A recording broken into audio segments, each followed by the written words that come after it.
Halo partners, selamat datang di Poin Merbabu Insight.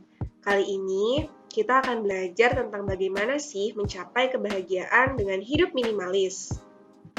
Sekarang sering nggak sih partners ngerasa tergoda untuk check out berbagai barang di toko hijau, toko orange, atau toko-toko online lainnya? Kadang barang yang kita beli pun belum tentu benar-benar kita butuhkan.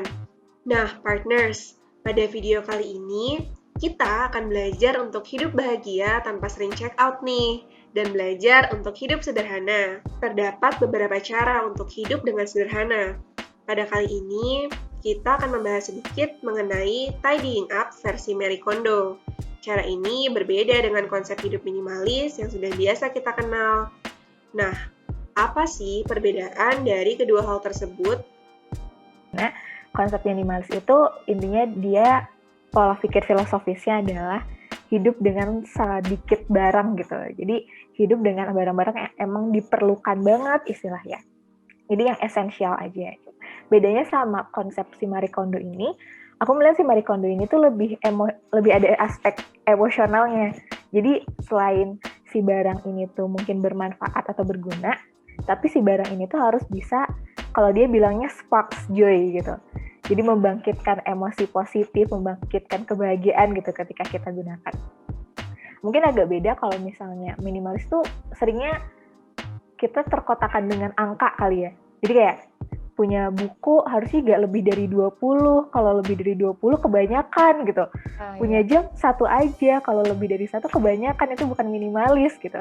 Nah, sebenarnya kalau si Marie Kondo ini tuh gak apa-apa kamu punya jam 5 gitu, gak apa-apa punya jam 3 gitu. Tapi si jam-jam ini kamu harus pastikan bahwa mereka tuh punya value buat hidup kamu, dan itu tuh tiap kamu pakai tuh kamu seneng banget gitu tiap pakai jamnya. Kata tidying up sendiri atau membersihkan tidak jauh dari kebiasaan kita sehari-hari. Di buku The Life-Changing Magic of Tidying Up, Marie Kondo menjelaskan bahwa bahkan dengan membersihkan rumah, kita dapat mengubah hidup kita. Jadi, mengapa ya kita harus membersihkan rumah kita? Cuman sebenarnya dia juga ngajarin selama proses kamu beres-beres rumah, itu sebenarnya kamu banyak hal yang terjadi dalam diri gitu istilahnya, secara psikologis yang bikin kamu tuh berubah. Terutama kalau dia ngajarinnya tuh, kalian kalau beres-beres jangan setengah-setengah, jangan sedikit-sedikit kecil-kecil gitu, tapi beres-beres lah yang tuntas dan sekaligus. Jadi kalau misalnya mau all out ya all out aja gitu, jangan setengah-setengah. Nah, karena dia merasa ketika si ruangan kita ini berubah dengan drastis, itu juga akan ada perubahan dalam diri kita gitu. Salah satu contohnya tuh yang dia ceritain gimana perubahannya gitu ya. Jadi dia bilang kalau misalnya kamu beres-beres, itu tuh sebenarnya proses kayak lo lebih mengenal diri lo sendiri. Jadi kita istilahnya merefleksikan diri kita sendiri kayak gimana.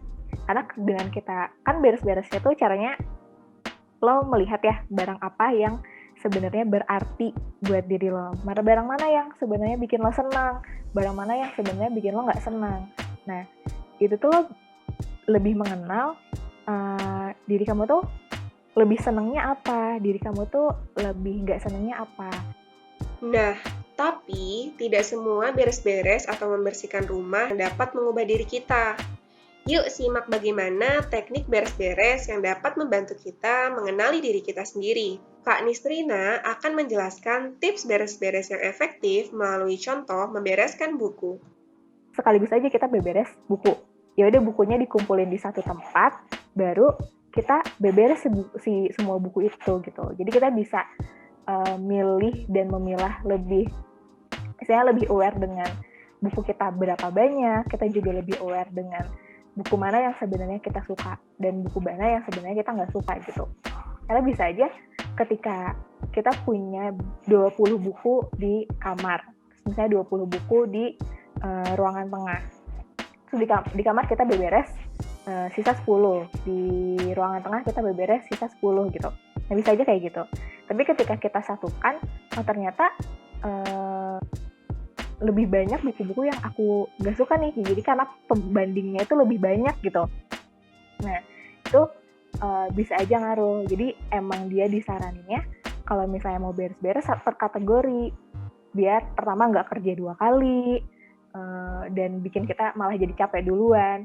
Kedua, kita juga lebih aware dengan seberapa banyak sebenarnya hal yang kita punya kayak gitu. Nah, gimana? Apakah video ini bermanfaat buat partners? Kalau partners masih penasaran dengan materi bahagia dengan hidup sederhana, partners dapat mencari tahu lebih dalam mengenai tidying up oleh Kanisrina melalui video dari live streaming Poin Merbabu edisi 17. Yuk subscribe channel YouTube kami dan like video ini. Partners juga dapat mengunjungi media sosial dan website kami untuk konten pengembangan diri dan informasi mengenai program-program kami.